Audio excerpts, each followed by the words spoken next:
अस्सलामुअलैकुम। Programme night addition में हम आपको खुशामदीद कहते हैं। नाजरीन, क्या हुकूमत ने लॉकडाउन में नरमी करके दुरुस्त इक़दाम उठाया है? कोरोना बढ़ रहा है, अब कहीं हुकूमत को फिर से सख्त लॉकडाउन की जानिब तो नहीं जाना पड़ जाएगा? ये सवालात पूछे जा रहे हैं कल के बाद से। लॉकडाउन में नरमी से कोरोना अगर बढ़ा तो जिम्मेदार कौन होगा?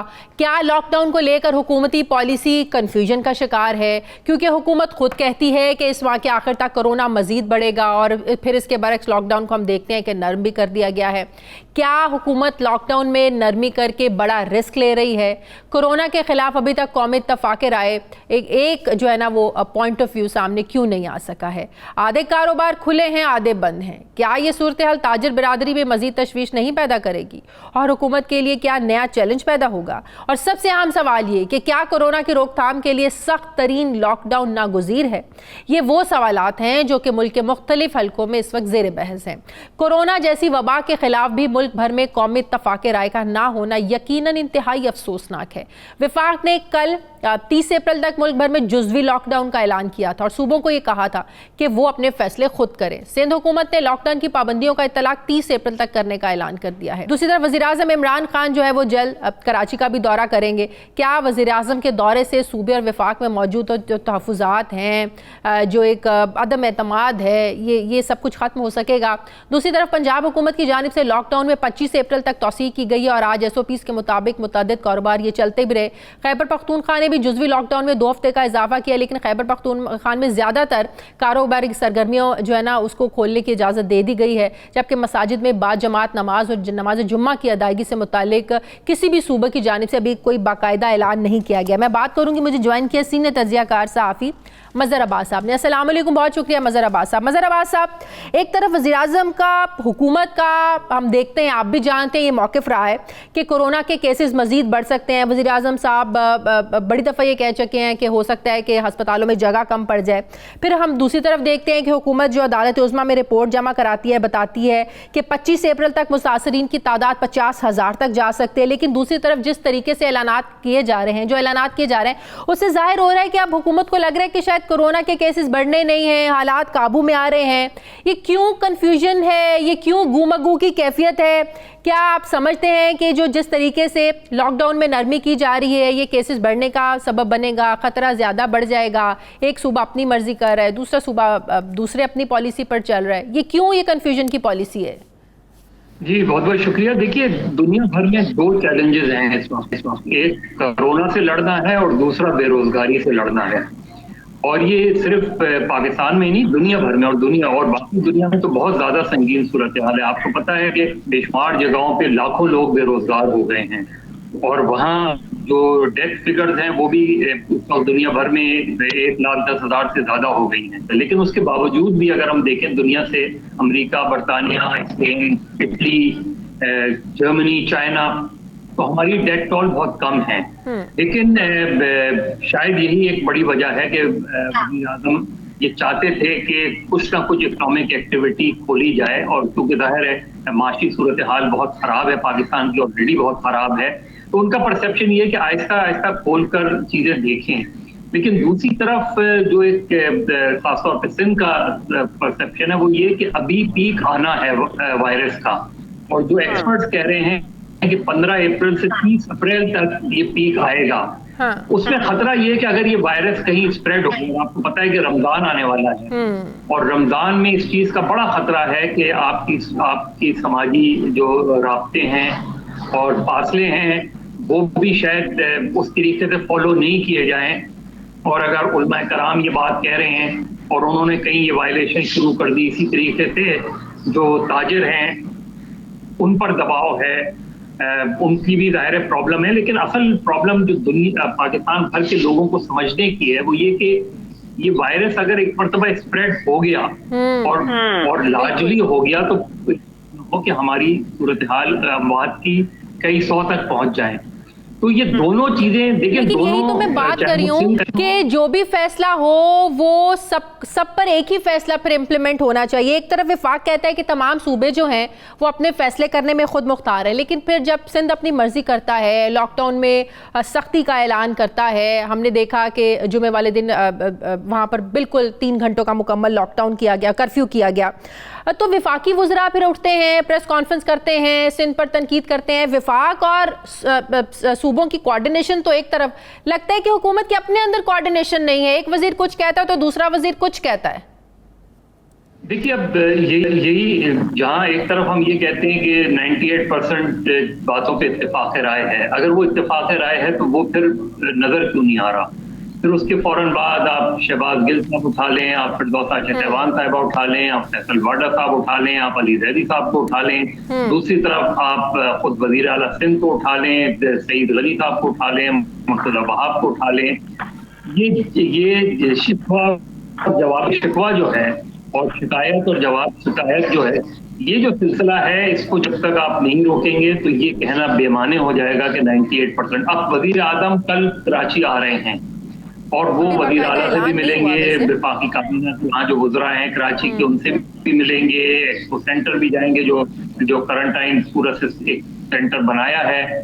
तो उससे पहले ही अगर एक फजा इतनी हो जाएगी तो इसका मतलब है या तो आप चाह ही नहीं रहे सिवाय पानी जमा खर्चे दोनों तरफ से, और असल में इत्तेफाक राय नहीं नजर आ रहा। देखिए, वज़ीर आला ने जो प्रेस कॉन्फ्रेंस की, उन्होंने अपने मेजर्स का ऐलान किया। अब उन मेजर्स के ऐलान में तो वो हक बजाने थे, लेकिन फिर उन्हें इनडायरेक्टली या डायरेक्टली अवॉइड करनी चाहिए थी।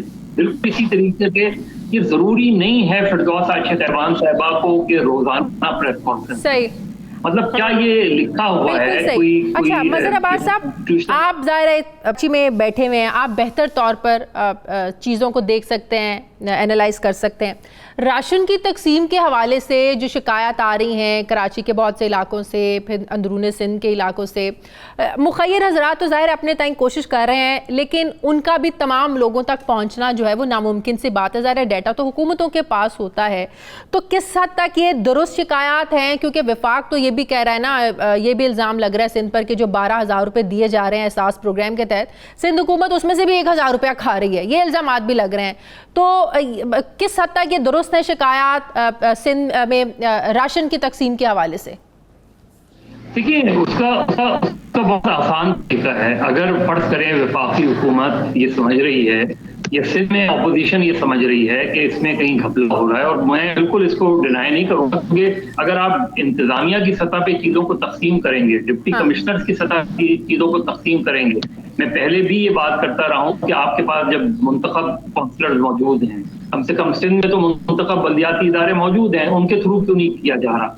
और लेकिन उसके बावजूद अगर शिकायत हैं, उसके बावजूद अगर शक व शुबा है, तो वजीर आजम खुद मुख्तार हैं कि वजीर आजम को चाहिए, वफाकी हुकूमत को चाहिए, या खुद सिंध हुकूमत चाहे तो एक इंक्वायरी कमीशन बना सकती है, जिस तरीके से अभी भी शुगर और वीट के क्राइसिस में एक कमीशन बना, तो जो है किसी लेवल पर, और सुप्रीम कोर्ट ने तो ऑलरेडी सुओ मोटो लिया हुआ है, तो सुप्रीम कोर्ट इन चीजों को देख ही रही है।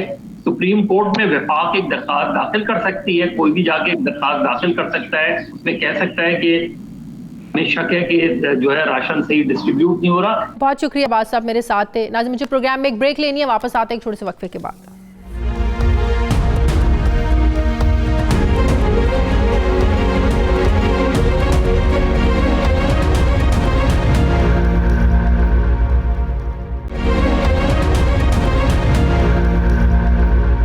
नाज़रीन, दुनिया के बेशतर ममालिक में लॉकडाउन के बावजूद ताहाल कोरोना की शिद्दत में कमी नहीं देखी जा रही, और कोरोना से मुतासर अफराद की तादाद बढ़कर 18,85,000 से ज़ायद हो चुकी है, जबकि हलाकतों की तादाद जो है वो बढ़कर 1,15,000 तक पहुँच गई है।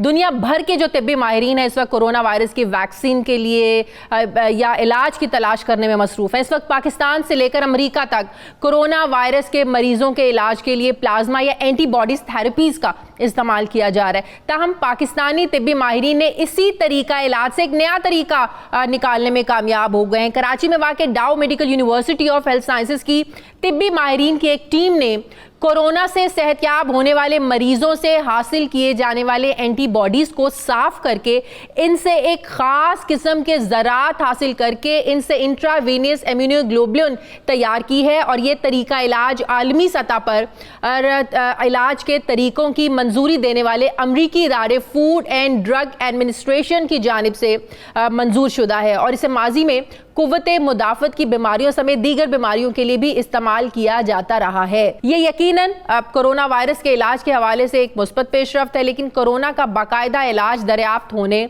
और वैक्सीन बनने पे में यकीनन अभी कुछ वक्त तो है। लेकिन जैसे मैंने पहले कहा, पूरी दुनिया में जो डॉक्टर्स हैं, तिब्बी माहिरीन अपने अपने तय कोशिश कर रहे हैं कि कोई तरीका इलाज जो है वो बनाया जा सके।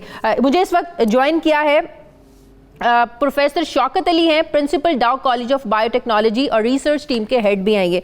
बहुत शुक्रिया प्रोफेसर साहब आपका। सबसे पहले तो मुझे ये बताइएगा, ज़ाहिर है जैसे कि मैं ये बात कर रही हूँ कि पूरी दुनिया में अभी ज़ाहिर वैक्सीन तो अभी इसकी तैयार हुई नहीं है, मुख्तलिफ माहिरीन दावे भी कर रहे हैं कि ज़ाहिर कोशिश भी की जा रही है, लेकिन डाउ medical university of health sciences ने जो नया तरीका इलाज किया है IVIG, इस बारे में एक तो मुझे बताइएगा, क्योंकि अमरीका और बरतानिया में तो एंटीबॉडीज़ और ब्लड प्लाज्मा से दूसरे मरीजों का जो रिकवर्ड पेशेंट्स हैं उनकी बॉडी से निकाल के ज़ाहिर है वो तो इलाज शुरू हो चुका है। पाकिस्तान में भी डॉक्टर शमसी साहब ने जो तजवीज़ पेश की थी, इस पर भी पेशरफ्त हो रही है, ये भी शुरू हो चुका है। इस नए तरीका इलाज के बारे में ज़रा बताइएगा, कितना सक्सेसफुल है ये? अस्सलाम वालेकुम, thank you very much for inviting me और giving me opportunity to explain the procedure. असल में मैं इस बात की क्लैरिफिकेशन भी दे दूं। एक तो बहुत सारे लोगों को ये गलत फहमी है कि ये एक वैक्सीन है, ये एक वैक्सीन नहीं है। हाँ जी। आपने बहुत अच्छा इंट्रोडक्शन कराया और बहुत शुक्रिया डॉक्टर ताहिर शमसी का भी कि उन्होंने बहुत अच्छा स्टेज सेट किया पैसिव इम्यूनाइजेशन के हवाले से।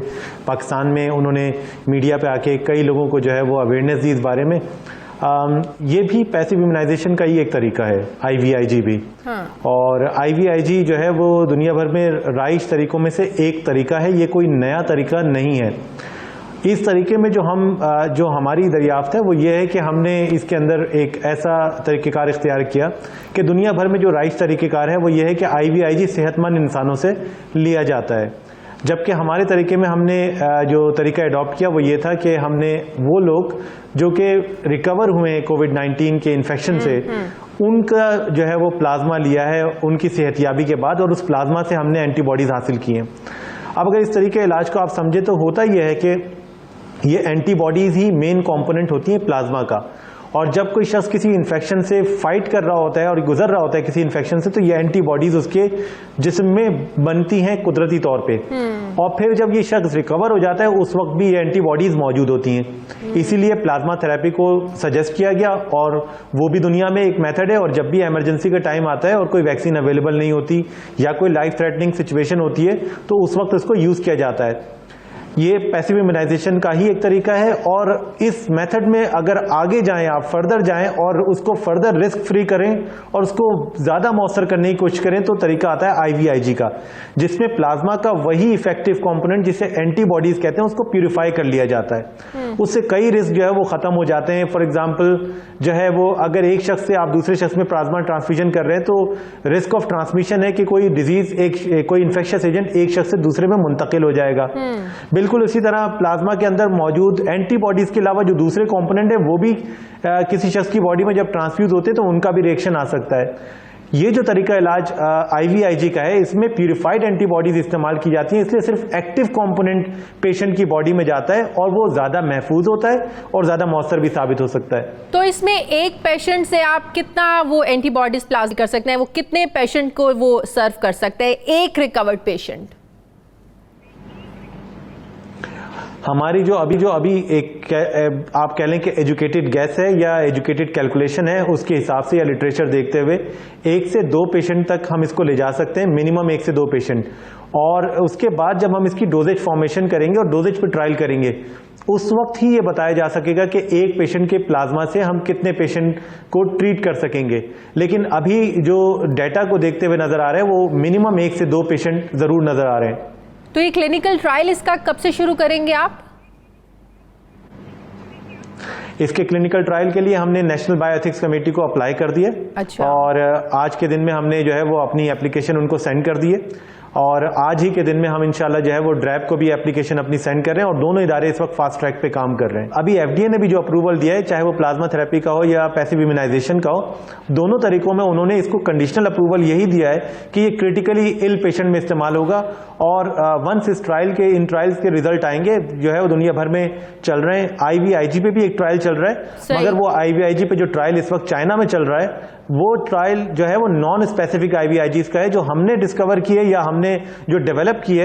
ये IVIGs स्पेसिफिकली एंटी कोविड-19 के अगेंस्ट है और हम एक्सपेक्ट कर रहे हैं इससे ज्यादा बेहतर रिजल्ट आएगा। लेकिन चाहे वो प्लाज्मा थेरेपी हो, चाहे वो हमारी एंटी कोविड IVIG हो, दोनों को ट्रायल से गुजरना होगा और उसके बाद ही कोई हतमी नताइज सामने आ सकेंगे। रफली आप लोगों ने रिकवर्ड का डाटा इकट्ठा करना शुरू किया पूरे पाकिस्तान से, हर सूबे से कितने पेशेंट जो है वो रिकवर्ड हो रहे हैं? जाहिर है वो डाटा होगा तो फिर ये काम शुरू होगा ना? जी हाँ, बिल्कुल आपने दुरुस्त फरमाया। हमने जब अपना ये वर्क शुरू किया था उसी वक्त से, क्योंकि डॉ यूनिवर्सिटी हॉस्पिटल हमारे पास 2 टर्शियरी के हॉस्पिटल हैं, तो हमने पेशेंट का डेटा, हमारे क्लिनिशियन मेरे साथ डॉक्टर शोभा लक्ष्मी काम कर रही हैं, जो कि हमारे आइसोलेशन वार्ड को हेड कर रही हैं, और हमारे पास वो पेशेंट का डाटा मौजूद है, उन पेशेंट का भी जो इस वक्त ज़ेरे इलाज है और उन पेशेंट का भी जो फुल्ली रिकवर्ड हो गए, और हम उनको टाइम पॉइंट के जो गाहे बगाहे उनको कांटेक्ट कर रहे हैं, और उनमें से कुछ पेशेंट जाहिर है खुशदिली के साथ ऑफर कर रहे हैं और कुछ पेशेंट की काउंसलिंग भी करनी पड़ती है। और यहीं पे हम मीडिया से रिक्वेस्ट करेंगे कि वो अपना रोल प्ले करे कि पेशेंट जो है जो रिकवर हो गए, जो इंडिविजुअल रिकवर हो गए, वो खुशदिली के साथ, क्योंकि हमारे माशरे में बड़ी गलतफहमियां पाई जाती हैं ब्लड डोनेशन के हवाले से, तो वो खुशदिली के साथ अपना ब्लड डोनेट करें, ये सोचते हुए कि उनका दिया हुआ हथिया किसी की जान बचा सकता है। फिर चाहे वो प्लाज्मा जी ये ब्लड प्लाज्मा थेरेपी की तरफ जाए, चाहे IVIG की तरफ जाए, दोनों सूरतों में एक नेक काम की तरफ ही जाएगा इंशाल्लाह। ठीक है, बहुत बहुत शुक्रिया प्रोफेसर प्रिंसिपल डाउ कॉलेज ऑफ बायोटेक्नोलॉजी, बहुत शुक्रिया आपका। नाज़रीन, मुझे प्रोग्राम में एक ब्रेक लेनी है, वापस आते हैं छोटे से वक्फे के बाद।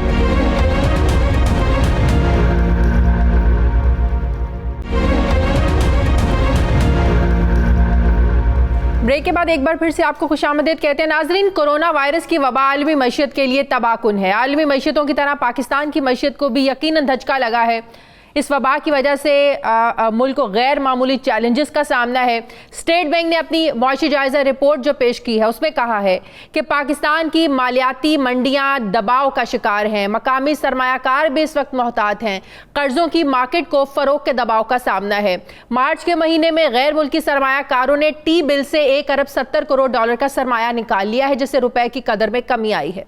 आइंदा पाकिस्तान को बरामदात और तरसीलात में कमी का सामना भी करना होगा। खाम तेल की कीमतों में कमी से पाकिस्तान को फायदा होगा। यूरोप और नॉर्थ अमेरिका में लॉकडाउन की वजह से जो पाकिस्तान की बरामदात हैं ये मुतासिर होंगी। मुसलसल बदलती हुई बेहद जो गैर यकीनी की जो सूरत हाल है, इसकी वजह से पाकिस्तान का मौशी मंजरनामा काफ़ी ज़्यादा कमज़ोर दिखाई दे रहा है। पाकिस्तान की मईशत में बेहतरी अब कोरोना के मकामी और आलमी फैलाव की मरहून मन्नत है, ये कहना है स्टेट बैंक का। जबकि IMF ने यह खदशा जाहिर किया है कि पाकिस्तान में बेरोजगारी अगले 2 साल मुसलसल बढ़ेगी। पाकिस्तान में रवां साल बेरोजगारी 4.5%, अगले साल 5.1% तक पहुंच जाएगी। मजीद ये कि मौजूदा माली साल में महंगाई 11.1% की सतह पर रहने का इम्कान जाहिर किया गया, जो अगले साल कम होकर 8% के यानी सिंगल डिजिट्स पर ये जो नंबर्स हैं ये आ जाएंगे। इस सारी सिचुएशन पर मैं बात करूंगी।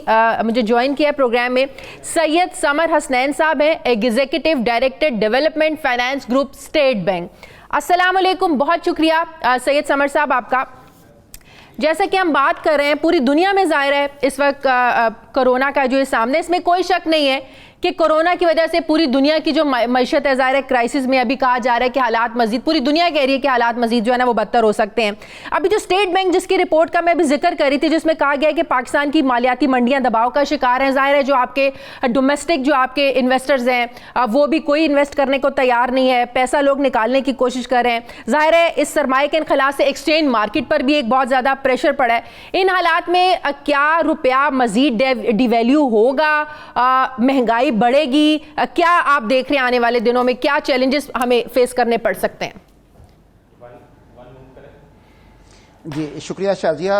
मैं सबसे पहले तो शुक्रिया अदा करना चाहूँगा चैनल का कि आपने ये मौका मुझे दिया। मैं आपके अभी सवाल की तरफ जो आपने स्पेसिफिक किया था कहा था, और इससे पहले आपने स्टेट बैंक की क्वार्टरली रिपोर्ट की जो थी वो समरी पेश की थी, बड़ी अच्छी समरी पेश की है। मैं उसके जवाब की तरफ आऊँगा, लेकिन उससे पहले मैं एक बात खासतौर पर, चूँकि आपका ये प्रोग्राम इस वक्त ऑन एयर जा रहा है, तो मैं ये ज़रूर बताना चाहूँगा जो स्टेट बैंक और जो आपने तस्करा भी किया था अपनी रिपोर्ट के अंदर और अपने शुरू के जो कमेंट्स थे उसके अंदर बेरोजगारी के हवाले से तस्करा किया था, मैं उस पर जरूर खासतौर पे पहले जरूर बात करना चाहूंगा और उसके बाद फिर बाकी सवालों की तरफ भी आऊंगा। वो बात यह है कि पिछले जुमे को स्टेट बैंक ऑफ पाकिस्तान ने एक खास स्कीम जारी की है, और अगर मुझसे आप कहें कि आम नाजरीन के लिए वो 2 लफ्जों के अंदर वो स्कीम क्या है वो बताया जाए, तो वो स्कीम का नाम है रोजगार बचाओ। और वो रोजगार बचाओ स्कीम क्या है कि इस वक्त जैसे आपने खुद कहा कि कारोबार जो हैं मुश्किलात का शिकार है पाकिस्तान के अंदर, कुछ कारोबार बंद भी हो चुके हैं, कुछ के जो एक्सपोर्ट ऑर्डर्स हैं वो डिले हो चुके हैं। तो इस सूरत हाल में इस बात का अंदेशा है, कुछ ऑलरेडी हो रहा है, और इस बात का भी अंदेशा है कि मजीद ले ऑफ्स हों, लोगों को रोजगार से निकाल दिया जाए, ताकि क्योंकि अगर कारोबार ही नहीं चल रहा और कैश फ्लो जनरेट नहीं हो रही तो किस तरह उनको रखा जाए। स्टेट बैंक ऑफ पाकिस्तान ने पिछले जुमे को एक बहुत बड़ा एक स्टेप लिया है, जिस स्टेप के तहत हमने ये कहा है कि वो कारोबार, यानी अगर हम छोटों से शुरू करें तो वो कारोबार जिनके 3 साल का वेज बिल 20 करोड़ रुपए तक का है, उसको हमने कहा है कि आप अपने वेज बिल का 3 महीने का 100% जो है वो आप बैंकों के पास जाएं, और स्टेट बैंक ऑफ पाकिस्तान की इस रीफाइनेंस स्कीम के तहत जिसमें liquidity state bank of Pakistan funds मुहैया करता है बैंकों के जरिए, वो अपना पूरा का पूरा वेज बिल हासिल कर सकते हैं। बिल्कुल, मैंने आपसे इस पर बात कर रही थी कि जो इस कर्जे पर शरह सूद आप 5% दे रहे हैं ना, और जबकि टैक्स अदा करने वालों पर ये शरह 4% होगी। इस पर मैंने आपसे सवाल करना था, क्योंकि जो इकोनॉमिस्ट हैं वो इस पर ये तनकीद कर रहे हैं कि आप जो 5% इस पर इंटरेस्ट रेट दे रहे हैं, ऐसी सिचुएशन में आपको 0% देना चाहिए। ये रेशो आपको बिल्कुल 0 कर देनी चाहिए, बिल्कुल भी आपको इस पर टैक्स वो नहीं लेना चाहिए, शरह सूद नहीं लेनी चाहिए। नंबर 1। नंबर 2, जिन्होंने कर्जा लेना है, जो प्राइवेट कंपनीज के मालिकान है, वो कहते हैं भाई 1 महीना 2 महीने ये कर्जे लेके 5% शरह सूद में हम मुलाजमीन को तनख्वाहें तो दे देंगे। भाई हम ये कर्जे वापस कैसे करेंगे जब हमारे कारोबार ही नहीं चलेंगे? जो सिचुएशन बताई जा रही है कि 2-4 साल लग सकते हैं दोबारा से अपने पांव पर सब कुछ खड़ा होने पर, तो हम वापस कैसे करेंगे? एक तो आप लोगों को चाहिए इस इंटरेस्ट रेट को सिफर पे ले आए, दूसरा है जिनके कंसर्न है भाई वापस कैसे करेंगे, उसकी शराइत भी नर्म होनी चाहिए। जी, बहुत आपने दोनों सवाल जो हैं बड़े अहम और अच्छे किए हैं, और दोनों का मैं बारी बारी जवाब देता हूं। पहले देखें इंटरेस्ट रेट की बात कर लें, जो मार्कअप की आपने बात की है, तो इसमें देखें जिस रेट पर स्टेट, क्योंकि देखें इसके अंदर रिस्क जो है वो बैंक ले रहा है, सिर्फ स्टेट बैंक लिक्विडिटी मुहैया कर रहा है, यानी वो फंड्स दे रहा है, लेकिन रिस्क बैंक का है डिफॉल्ट की सूरत में। तो जो स्प्रेड रखा गया है वो बैंक के लिए रखा गया है, जो कि एसएमईज के सिलसिले में जिनको ज्यादा जरूरत है, छोटे कारोबार, उनमें स्टेट बैंक सिर्फ 1% पे दे रहा है, हम जो बैंकों को देते हैं, और बैंकों को 4% का स्प्रेड दिया गया। लेकिन आप ये देखें कि ये मैक्सिमम स्प्रेड है जो हम 4% की बात कर रहा हूं मैं एसएमईज के सिलसिले में, और अगर कॉर्पोरेट की बात करें तो हम 2% पे देते हैं, और 3% का मैक्सिमम स्प्रेड है। अगर हम जो टैक्स पेयर्स हैं, और जो कि जितने भी बड़े कारोबार अगर आप देखें तो टैक्स पेयर्स ही हैं, उनको देखें तो ये रेट और कम हो जाता है, और 4% हो जाता है, लेकिन ये 4% मैक्सिमम है। अगर देखें बैंक का, चूंकि इसके अंदर देखें क्लाइंट्स कौन होंगे, क्लाइंट ज्यादातर वही होंगे जिन्होंने पहले ही इन बैंकों के साथ उनकी रिलेशनशिप होगी, तो ज्यादातर इम्कानात इस बात के हैं कि बैंक्स अपना स्प्रेड कंप्रोमाइज करके, कम करके बैंक अपना स्प्रेड कम चार्ज करे, तो एक्चुअली एंड यूजर रेट 4% नहीं होगा बल्कि उससे भी कम होगा। अच्छा, मैं आपके दूसरे सवाल की तरफ आता हूं कि ये बड़ा आपने अच्छी बात की कि कारोबार ये कहें कि अगर हम बंद हो रहे हैं या हमारे पास आगे कोई हमें चीज नजर नहीं आ रही तो हम क्यों कर्जा लें, तो और क्यों हम अपने एम्प्लॉइज को ले ऑफ ना करें। तो देखें उसका मैं आपको बताऊं कि इस कर्जे के अंदर सबसे बड़ी सहूलत ये रखी गई है कि जून से इसका ग्रेस पीरियड शुरू होगा। पहले 6 महीने का ग्रेस पीरियड है, यानी इसका मतलब यह है कि दिसंबर तक कोई किसी किस्म की प्रिंसिपल पेमेंट नहीं होगी, और उसके बाद फिर मजीद 2 साल रखे गए हैं, यानी 2021 जनवरी से लेके आगे 2 साल के अंदर क्वार्टरली इंस्टॉलमेंट्स के अंदर इसकी रीपेमेंट है। तो इंशाल्लाह उस वक्त तक, बल्कि मेरा ख्याल है कि उससे बहुत पहले इंशाल्लाह सूरत हाल इतनी बेहतर होगी, शराइत को मजीद नर्म करने के लिए आप रिव्यू कर सकते हैं, रिव्यू किया जा सकता है। जी देखें, मैं तो ये वैसे ही कि ये बताना चाह रहा हूं कि हमने जितने भी कदम लिए हैं वो हमने तमाम के तमाम स्टेक होल्डर से डिस्कशन के बाद लिए हैं, लेकिन इसमें कोई भी चीज हरफ आखिर नहीं है, इन पे जरूर बिल्कुल गौर किया जा सकता है। आखिरी मेरा सवाल, क्या पॉलिसी रेट सिंगल डिजिट्स में आ सकता है? देखें पॉलिसी रेट अगर आप देखें तो हमने जो मार्च की जो 2 मीटिंग्स हुई थी मॉनेटरी पॉलिसी कमेटी की, उन 2 मीटिंग्स में 225 बेसिस पॉइंट पे हमने कट किया है। अगर आप ये देखें तो ये बेस जो कट है पूरी दुनिया के अंदर अगर आप देख लें तो ये सेकंड हाईएस्ट कट है, और मॉनेटरी पॉलिसी कमेटी इसके लिए मुकम्मल तौर पे खुद मुख्तार एक इंडिपेंडेंट लीगल जो एक अथॉरिटी है वो है, जो कि फैसला कर रही होती है। इन तमाम चीज़ों को देखने के बाद ये फैसला कर रही होती है कि इस वक्त क्या सूरत हाल है, क्या किया जाए। और जिस तरह अगर आपने आखिरी मॉनेटरी पॉलिसी स्टेटमेंट भी देखा होगा और उसके बाद भी गवर्नर स्टेट बैंक ने भी अपने उसमें कहा है कि हम हालात को मुस्तकिल तौर पर देख रहे हैं, और अगर हालात देखने के साथ साथ अगर ये होता है कि किसी भी किस्म की मजीद भी किसी की जरूरत पड़ी तो वो जरूर हालात के मुताबिक फैसला करें। ये मैं सवाल आपसे तरमीम की इसलिए करी थी क्योंकि ये रेलेवेंट इससे सवाल जुड़े हुए थे कि अगर ये तरमीम हो जाती हैं फिर किसके हाथ में होगा, कौन मॉनेटरी पॉलिसी को देखेगा, कौन सारे फैसले करेगा। बहरहाल अगर आपका ये सब्जेक्ट नहीं है, इस पे आप नहीं बात करना चाह रहे, कोई मसला नहीं है। थैंक यू वेरी मच, बहुत बहुत शुक्रिया। Syed summer Hasnain, executive director development finance group, state bank, मेरे साथ थे। नाज़रीन मुझे प्रोग्राम में एक ब्रेक लेनी है, वापस आते हैं छोटे से वक्फे के बाद।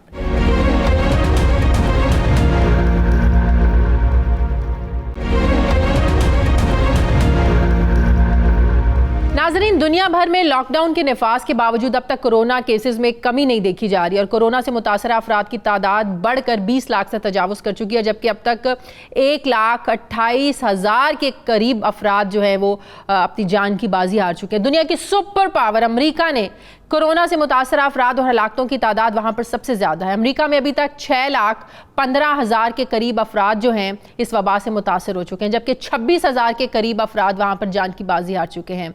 सिर्फ कल यानी 14 अप्रैल को अमेरिका में कोरोना से एक ही रोज़ में 2,407 अफराद जो है ना जान की बाजी हार गए हैं, जबकि अमवात की तादाद अमरीकी रियासतों new Jersey, Michigan, Pennsylvania, Louisiana में बहुत तेज़ी के साथ बढ़ रही है।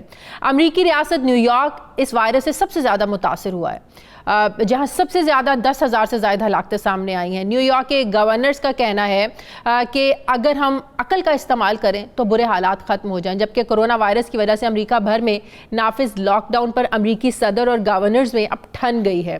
10 रियासतों के गवर्नर्स की जानिब से लॉकडाउन में नरमी का ऐलान किया गया है। सदर ट्रंप खुद भी लॉकडाउन को ख़त्म करने के हामी हैं और ये कहते हैं कि लॉकडाउन के हवाले से हतमी फैसला मेरा होगा, और गवर्नर्स ये जानते हैं कि वो सदर की मंजूरी के बगैर कुछ नहीं कर सकते हैं, कोई फैसला नहीं ले सकते हैं।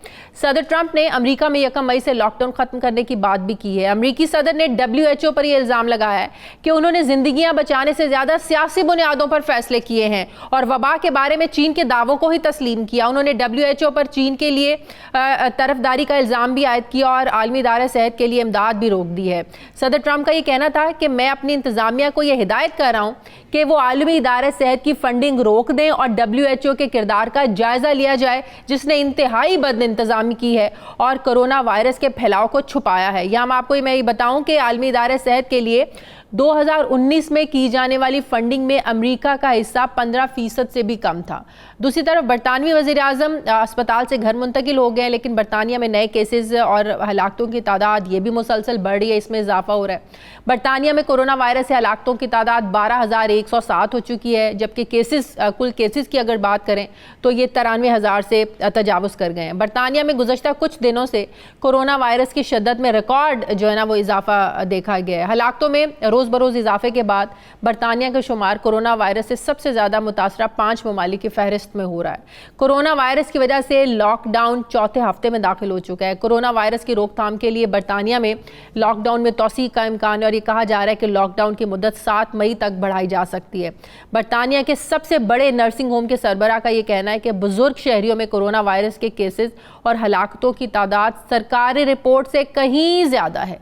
अमेरिका और बरतानिया की इस वक्त सूरत हाल पर मैं बात करूंगी। वाशिंगटन से खुरम शहजाद है मेरे साथ और लंदन से मुझे ज्वाइन किया गुलाम हुसैन आवाद ने। आप दोनों का बहुत शुक्रिया। खुरम शहजाद, सबसे पहले मैं आपकी तरफ आऊँगी। अमेरिका जहां इस वक्त सबसे ज़्यादा हलाकतें हो रही हैं, न्यूयॉर्क में सबसे ज़्यादा जो है ना वो लोगों को इस वायरस ने इफ़ेक्ट किया है, इस सारी सिचुएशन के बावजूद प्रेसिडेंट ट्रंप का ऐलान करना कि 1 मई से वो जो है ना वो लॉकडाउन का ख़त्म कर देंगे, क्या वजह है? क्या हक़ाइक़ को छुपाया जा रहा है? आवाम को वहाँ पर क्या बताया जा रहा है? लॉकडाउन का जो फैसला प्रेसिडेंट ट्रंप करने जा रहे हैं, आम आवाम की क्या राय है इस बारे में?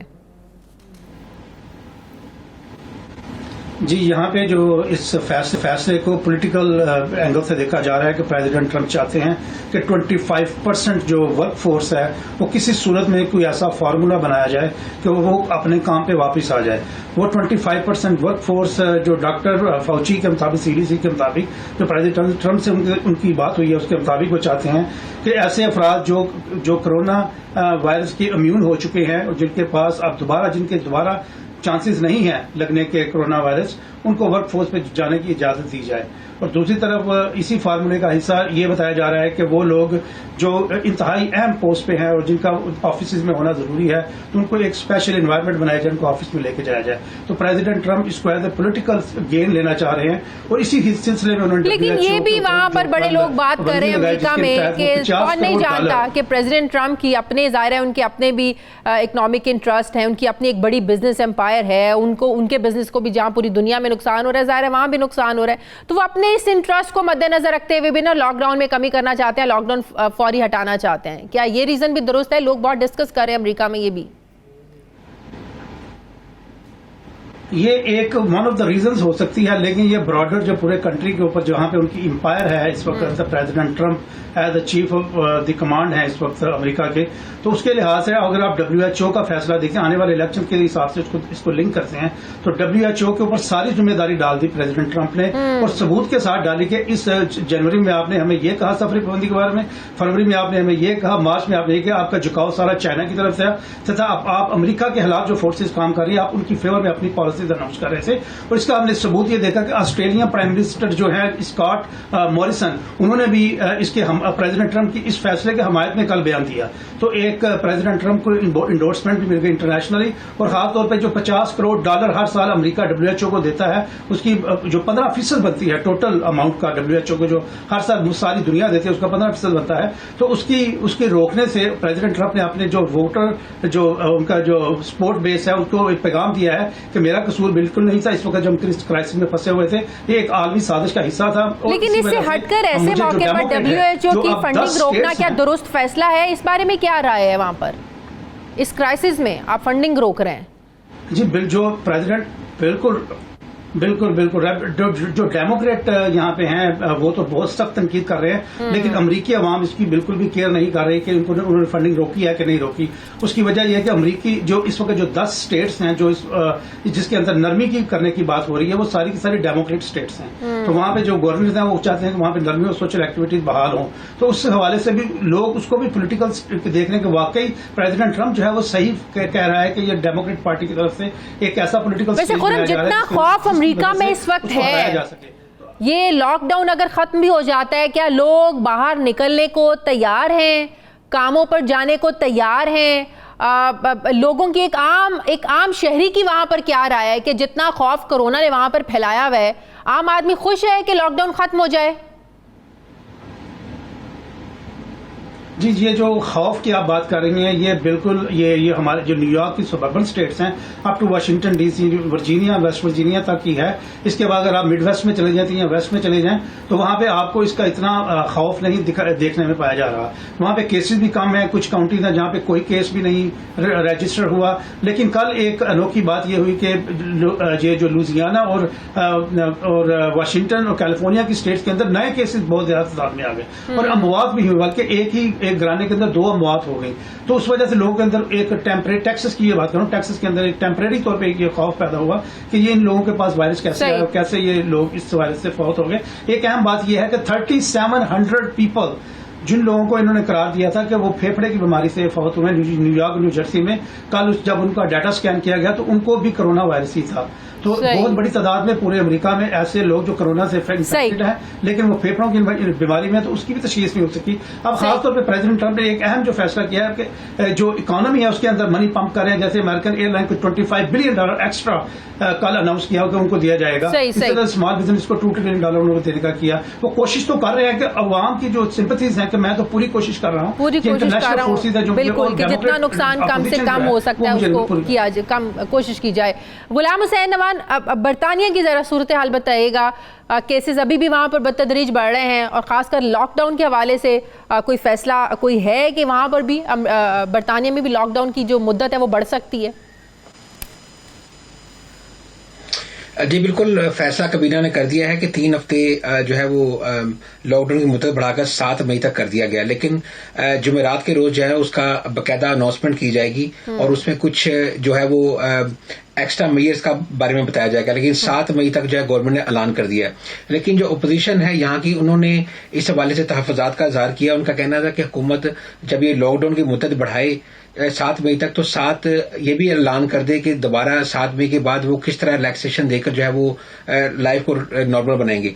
लेकिन इससे भी आपको ये बात बताऊं कि बरतानिया के अंदर जो इस वक्त कन्फ्यूजन चल रही है बहुत सारे मामलात में, उसमें एक सरफहरिस्त ये है कि जैसे आपने इंटरव्यू में बताया कि 12,000 कुछ डेथ्स हुए हैं, वो तो हॉस्पिटल के अंदर हुई हैं कोरोना वायरस की वजह से, लेकिन 2,000 से ज्यादा डेथ्स ऐसी भी हैं जो कोरोना वायरस की वजह से हुई हैं लेकिन घरों के अंदर हुई हैं, वो इस डाटे के अंदर शामिल नहीं है। इसके अलावा जो केयर होम के, इसकी क्या वजह है? लोगों ने बताने से गुरेज किया, अस्पतालों में जाने से गुरेज किया और उनकी वजह से उनकी फैमिलीज को लगा और आगे ये बढ़ा। जो घरों में डेथ्स हुई है इसी वजह से हुई है कि लोगों ने हॉस्पिटल्स में जाना जो है ना वो गवारा ही नहीं किया। शादी आप हैरान होंगी ये बात सुन के कि बहुत सारे ऐसे यहाँ पर लोग, बूढ़े लोग ऐसे भी होते हैं जो कहते हैं जी जब हम आखिरी स्टेज पर आ गए हैं तो हम NHS के ऊपर बोझ नहीं बनना चाहते, we want to die in peace. बहुत सारे ऐसे भी यहाँ पर लोग हैं और वो जब उनकी दिन चल रहे होते हैं तो वो बिल्कुल नहीं किसी को बॉदर करते और अपने घर में पीसफुली डाई हो जाते हैं। लेकिन जब वो उनकी वफात के बाद जब चेक किया गया तो बहुत सारे 2,000 से ज्यादा लोगों के अंदर कोरोना वायरस पॉजिटिव था और वो डेथ्स इसके अंदर शामिल नहीं है। और इसी तरह ये जो डाटा भी है ये सारा कल ट्यूसडे गुज़िश्ता रोज के शाम 5 बजे तक है। आज की डेथ्स अभी इसमें शामिल नहीं है और जो नए केसेस हैं वो भी इसमें शामिल नहीं है। तो एक और बात को बताऊं कि बरतानिया के अंदर एक और बात है कि यहाँ पर जो केसेस रिपोर्ट हुए हैं नियरली लाइक 93,000 के करीब और 15,000 ये जो घरों के अंदर डेथ हुई है मिला के तकरीबन 15,000 के करीब डेथ्स हो चुकी हैं और ये जो परसेंटेज है ये 15% भी ज्यादा बनती है। और ये कि किसी और दूसरे मुल्क में, अमेरिका में भी कम है, मतलब जितने रिपोर्ट केसेस होते हैं उनमें से डेथ्स लगाए तो किसी की 7% है, किसी की 8% है, किसी की 9% है, लेकिन बरतानिया में 14 to 15% के करीब डेथ है। इसी वजह से यहाँ पर ये जो आपको पता वर्ल्ड मीटर है जहाँ पर ये डेथ्स का सारा डाटा आता है, वहां पर बरतानिया ने जो केसेस हैं जो रिकवर हो रहे हैं उनका डाटा हटा दिया वहां से, क्योंकि बहुत कम तादाद के अंदर लोग जो है वो रिकवर हो रहे हैं। और ये वाली अलार्मिंग चीज है। उसकी मेन वजह ये है कि शायद जो यहाँ पर NHS के जो 10 से ज्यादा डॉक्टर, इसके अलावा टोटल जो तकरीबन 24 के करीब जो टोटल अमला है NHS का जो कोरोना वायरस की वजह से जो है वो जांबक हो चुका है, उसकी वजह से जो दूसरा स्टाफ उनके अंदर काफी ज्यादा मैं कहूँगा बेचैनी भी पाई जाती है, तशवीश भी पाई जा रही है, क्योंकि अभी उनके टेस्ट मुकम्मल नहीं हुए। अच्छा गुलाम हुसैन, एक और बात बताइएगा कि जिस तरह कल प्राइम मिनिस्टर साहब ने यहाँ पर ऐलान किया है कि वो बैरून मुल्क जो जहाँ भी पाकिस्तानी हैं वापस आना चाहते हैं, जिनकी नौकरियां चली गई हैं और वो पाकिस्तान वापस आने की ख्वाहिश रखते हैं, कोशिश कर रही है हुकूमत पाकिस्तान की उनको वापस लाया जाए। बरतानिया में भी कुछ ऐसे लोग हैं जिनके पास नौकरियां नहीं हैं, बेरोजगार हो गए हैं और वो वापस आना चाहते हैं। कोई डाटा कलेक्ट किया है हाई कमीशन ने वहां पे? बिल्कुल, हाई कमीशन ने एक हेल्पलाइन कायम की हुई है और लोग जो भी मुश्किलात हैं, जिस तरह के प्रॉब्लम्स हैं, वहां पर अपना ईमेल के जरिए जो है बता रहे हैं। तो हाई कमीशन अपने से कोशिश कर रहा है जो उनके इख्तियार में है कि हम उनकी मदद कर सकें। लेकिन उसके अलावा आपको बताऊं कि बरतानिया के अंदर अभी डाटा आया है 20 लाख से ज्यादा अफराद बेरोजगार हो चुके हैं जब से ये पैंडेमिक शुरू हुआ है। 20 लाख से ज्यादा अफराद। तो इन सब लोगों ने अपने बेनिफिट्स के लिए जी क्लेम कर दिया, लेकिन ऑब्वियसली जो लोग ओवरसीज है जैसे पाकिस्तान से या किसी दूसरे मुल्क से यहाँ पर जॉब्स करते हैं वो बेनिफिट क्लेम नहीं कर सकते, they have to go back. इसीलिए जो प्राइम मिनिस्टर ऑफ पाकिस्तान ने जो परवाजें चलाने का जो शुरू किया है उसको बड़ा यहाँ पर कम्युनिटी ने सराहा है इस हवाले से, क्योंकि बहुत सारे लोग यहाँ पर फंसे हुए थे। और आजकल आपको पता है जब जहाज वापस जाता है तो वो उसको फुल बिग नहीं करते, उसको वन जो है उसकी सीटिंग कैपेसिटी है 3 के बाद एक बंदे को बिठाते हैं, तो 120 से 25 अफराद जो है वो वापस जाते हैं। तो इसलिए लोग काफी स्ट्रगल में थे कि हम किसी तरीके से वापस चले जाएं। बहुत शुक्रिया खुर्रम शहजाद वाशिंगटन से, गुलाम हुसैन अवान लंदन से, आप दोनों का बहुत शुक्रिया। नाज़रीन, ये था हमारा आज का प्रोग्राम के लिए हमें फीडबैक जरूर दीजिएगा, अपना ख्याल रखिएगा। मेरी आपसे मुलाकात होगी कल, मुझे इजाजत दीजिए, अल्लाह हाफिज।